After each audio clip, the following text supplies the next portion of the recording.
कुत्ता काल वर्षा बंगल्यावर बिर्याणी खायला बसला होता का? घरामध्ये त्यांच्या बिर्याणी आली सलीम कुत्ताच्या घरातून आणि सगळे पार्टीला बसले आणि त्यांनी सलीम कुत्ताची माफी मागितली का? लोकांच्या मनातल्या शंका आहे. खरं तर आरोप सिद्ध करायचा प्रत्येक वेळेस भाजपचा एक असतो की जर आमच्याकडे आले तर त्यांच्यावर आरोप सिद्ध नाही झाले, त्यांची चौकशी चालू आहे, मात्र त्यांना घेतलं जातं प्रत्येक जणाला पक्षामध्ये आणि नंतर काय बकवास पक्ष आहे, ढोंगी आणि भ्रष्ट लोकांचा हा पक्ष आहे. या पक्षाइतका देशद्रोही पक्ष या देशाच्या इतिहासात झाला नाही. देशद्रोही हा शब्द त्यांना लागू पडतो कारण सगळे देशद्रोही भ्रष्ट लोक यांनी आपल्या पक्षामध्ये घेतलेले आहेत. ज्यांच्यावर त्यांनी स्वतः देशद्रोहाचे आरोप केले, भ्रष्टाचाराचे आरोप केले, असे सगळे देशद्रोही लोक अँटी नॅशनल बरं का, याच्या उद्या दाऊद इब्राहिमला सुद्धा पक्षामध्ये आणतील. मुस्लिमांची मतं हवी आहेत. मला ह्या लोकांचा काही भरोसा नाही.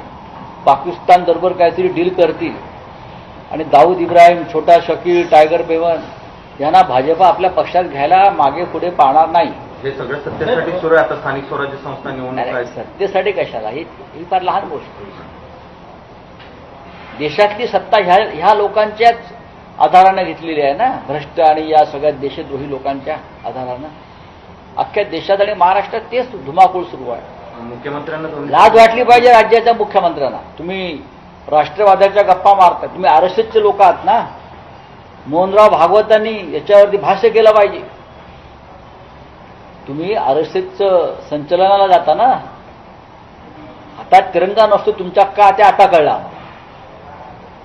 तुमच्या हातात आणि तुमच्या घरावर तिरंगा का लागला नाही हे आता आम्हाला हळूहळू या पिढीला कळायला लागेल. सर, हिंदी भाषेच्या सक्तीचा विषय आहे. खरं तर हिंदी सक्ती नाही असं म्हणतायत, पण तिसरी भाषा तुम्हाला हिंदीत शिकावी लागणार आहे असं एक सरकारचं म्हणणं आहे. पहिलीपासून तुम्हाला जी तिसरी भाषा, मराठी सक्ती या संदर्भामध्ये मला वाटतं आज राज ठाकरेंची पत्रकार परिषद त्या विषयावरती असावी. तर हा विषय जसा आम्ही घेतो तसा तेही प्रामुख्याने घेतात. तुमची भूमिका काय?